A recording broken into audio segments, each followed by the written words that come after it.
కానీ ఇప్పుడు నీ గుర్తింపు కోసం ఆడపిల్ల ప్రాణాలు తీయాలని చూస్తున్నావు. దీన్ని చూస్తూ ఊరుకుంటానని ఎలా అనుకున్నావు? తప్పు యువరాజ్. నీ మాట, ఆలోచన, ఆ భయం అదంతా తప్పే. పద్ధతి మార్చుకుంటే కుటుంబంతో సంతోషంగా ఉంటావు. లేదంటే కేదార్ వెనుకున్న జేడీకేడీలు నీకు బేడిల్లు వేసి తీసుకెళ్లే రోజును చూస్తావు.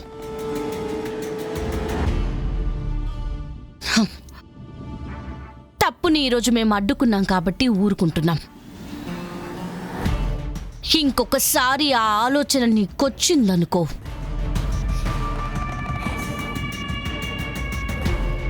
యువరాజ్, మన కుర్రాళ్ళని పార్సిల్ చేసేసా. ఎక్కడికి డెలివరీ చేయాలో చూసుకో. లేట్ అయింది, పొద్దున్నే చాలా పనులున్నాయి. Good night. రాధాత్రి.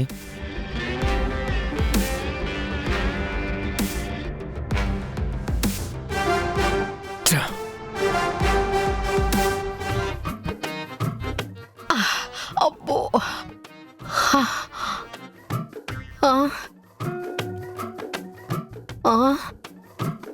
ఏం కన్నా స్వామి, నమ్ముకిట్ట వాచుండదేంది? రంత కూర్చుందాము.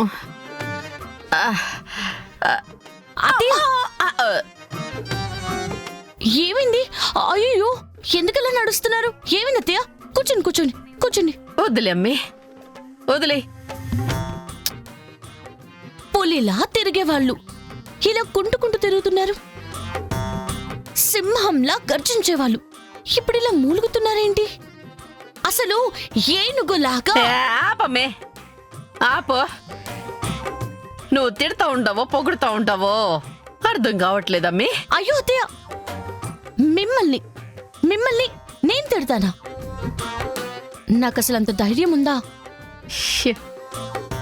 మీరు నా గురించి ఇంత తప్పుగా ఎలా అనుకుంటున్నారు? ఇదంతా భయమేనా? నిజం చెప్పమ్మే, నువ్వు నాతోగానే కామెడీ చేయడం లేదు కదా?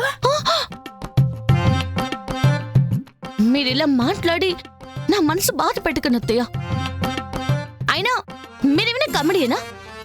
సీనియర్ మోస్ట్ విలన్ మీతో నేను కామెడీ చేస్తానా? అంతే కదా. ఏంది విలనా? అదే ముందు కాఫీ తాగండి. ముందు కాఫీ తీసుకుని తీసుకుని తీసుకుని తాగండి. చల్లరిపోతుంది, తాగండి. రేత్రంతా సిత కొట్టి పొద్దున్నే వచ్చి పరామర్శిస్తా ఉండాది. అమ్మ జగదాత్రి, విడిపూలు ఎక్కడున్నాయని కౌశికి అడుగుతుంది. అబ్బో, కోతి నుంచి పండు కోతిలా ఎప్పుడు మారావే? బో, దెబ్బలతో నేను బాధపడతా ఉంటే నీకు నవ్వునట్టుగా ఉండదా? అసలు ఆ దెబ్బలు ఎలా తగిలాయే? రాత్రి కూడా బానే ఉన్నావుగా? మావే అడుగుతున్నారు కదా, చెప్పనంతయ్య గారు. కాలు జారి మెట్ల మీద నుంచి పడినట్టు కలొచ్చుండాది. కలొస్తే నిజంగానే దెబ్బలు తగులుతాయా? కండ్లు తెరుచుకొని కలగంటిని లేవా? నొప్పులతోనే నేను సస్తా ఉంటా. మీరింకా ప్రశ్నలు అడిగి గుచ్చి గుచ్చి సంపకండి. అమ్మినిషి, అయ్యో అమ్మా, అబ్బా. ఇంకొక జీవితం గడిచినా మీ అత్తయ్య నాకు అర్థం కాదమ్మా. సరే సరే పద, పూలు ఎక్కడున్నాయి చూపిద్దాం.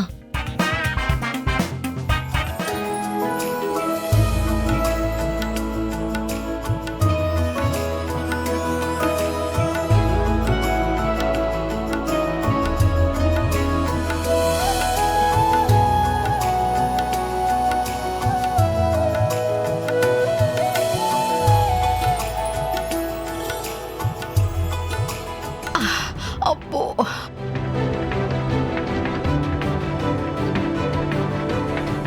ఏదైతే జరగకూడదనుకున్నామో అదే జరుగుతుంది. ఎలా అయినా దత్తత ఆపాలి యువరాజ్, లేదంటే ఆస్తిలో వాటాలు పెరిగిపోతాయి, మనకి చిల్లర మిగిలిపోతుంది. పోయేది ఆస్తి ఒకటే కాదమ్మే, మన గుర్తింపు కూడా. వాళ్ళుగానే సుహాసిని బిడ్డలని రుజువైతే నేను మీ మామకి రెండో పెండ్లాన్ని, అప్పుడు రెండో పెండ్లం కొడుకవుతాడు. అది జరిగితే నలుగురు మనల్ని చూసి మర్యాద ఇవ్వడం ఆపి జాలి పడతారు. మ్మ్. ఏం చేసినా ఈ కార్యక్రమాన్ని ఆపాలత్తయ్య. కార్యక్రమం ఎలా చెడగొట్టాలా అని ఆలోచిస్తున్నట్టున్నారు దాత్రి. అవును కేదార్, రాత్రి ప్లాన్ ఫెయిల్ అయింది కదా, ఇప్పుడు కొత్త ప్లాన్ వేస్తున్నట్టున్నారు. మొదట్నుంచి పిన్ని నిషికాకి శ్రీవల్లి నచ్చకపోయినా మొన్నటి వరకు యువరాజ్ శ్రీవల్లిని చెల్లెల్లాగే చూసుకున్నాడు. ఉన్నట్టుండి ఎందుకో శ్రీవల్లిని చూస్తే మండిపడుతున్నాడు. కరెక్ట్గా చెప్పాలంటే అనాథ శరణాలయం మేనేజర్ ఇంటికొచ్చినప్పటి నుంచి యువరాజ్ ప్రవర్తనలో మార్పొచ్చింది. మేనేజర్ గారు ఫోటో తీసుకుని రమ్మని చెప్పాక యువరాజ్ అక్కడెక్కడా కనిపించలేదు. ఆ తర్వాత ఆ అబ్బాయి ఫోటో తీసుకొచ్చాకే యువరాజ్ ఇంటికొచ్చాడు. కరెక్ట్. మేనేజర్ గారు కూడా ఫోటో చూసి ఏదో చెప్పబోయి మాట మార్చారని మనం మాట్లాడుకున్నాం కూడా. ఇదేంటి ఫోటోలో ఎవరో ఉన్నారు? ఇదే ఆ ఫోటో. అవును కేదార్, ఇప్పుడు ఎవరితో ఫోటో తీసుకొచ్చి అందరూ ఆవిడ ఫోటోనే ఇన్ని సంవత్సరాలు నా దగ్గర ఉందని అంటున్నారు. ఏది నిజమో ఏది అబద్ధమో తెలియడం లేదు వదినా. నాకెందుకో యువరాజ్ వాళ్ళు శ్రీవల్లి వాళ్ళ అమ్మ ఫోటోని మార్చేశారేమో అని అనుమానంగా ఉంది.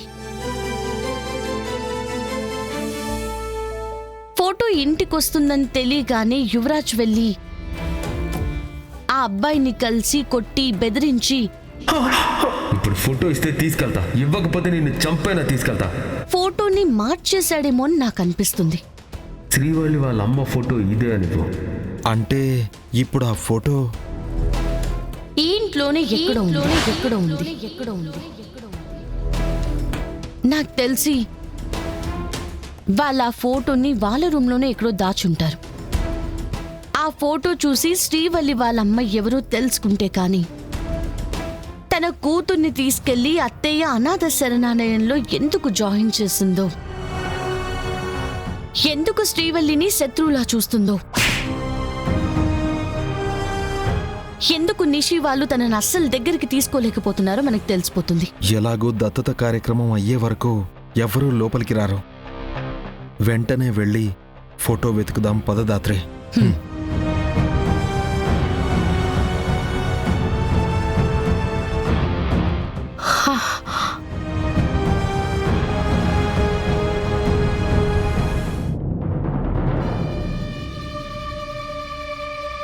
కేదార్, నేను ఇక్కడ కబోర్డ్ దగ్గర వెతుకుతాను, నువ్వు లోపలికెళ్ళి డ్రెస్సింగ్ టేబుల్ దగ్గర వెతుకు. సరే.